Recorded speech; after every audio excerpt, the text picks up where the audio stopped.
അങ്ങനെ വിഷുവിന് പൊട്ടിക്കണ്ട പടക്കത്തി. അച്ഛമ്മക്കൊക്കെ അത് ഓഹരി വെച്ചു കൊടുക്കുന്ന തിരക്കിലാണ്.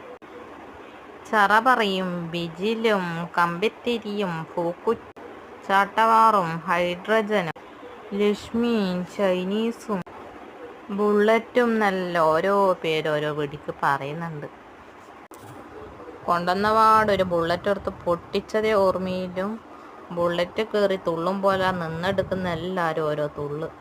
അമ്മാതിരി സൗണ്ടേനും ബുള്ളറ്റിന്. ആ വെടി മോശമില്ല കേട്ടാ. പോകുമ്പോൾ ഞാൻ പറഞ്ഞ എനക്ക് പൊട്ടിക്കാൻ വേണ്ടിയിട്ട് പൊട്ടാസ് വാങ്ങണമെന്ന്. പൊട്ടാസൊന്നും ഉണ്ടായിട്ടില്ല. നമ്മളെല്ലാം ചെറുതിലേ ഒരു ഗുളിക പോലത്തെ സാധനമുണ്ട്. അതിങ്ങനെ തീപ്പെട്ടി കത്തിച്ച് വെച്ച് കഴിഞ്ഞാൽ അത് കത്തിയിട്ട് ഇങ്ങനെ പാമ്പ് പോലെ പൊന്തി വരും. ആ സാധനമൊന്നും ഇപ്പം കാണാനേ ഇല്ല തോന്നും. ഇപ്പോഴത്തെ പിള്ളേർ ചെറുതൊന്നും പോരാ, അവരിങ്ങനെ ഒച്ചയില്ലതും തീ പാളുന്നില്ലല്ലോ ഇപ്പോഴത്തെ പിള്ളേർക്ക് വേണ്ടേ. നമ്മളെ ചാനൽ എല്ലാവരും ഒന്ന് സബ്സ്ക്രൈബ്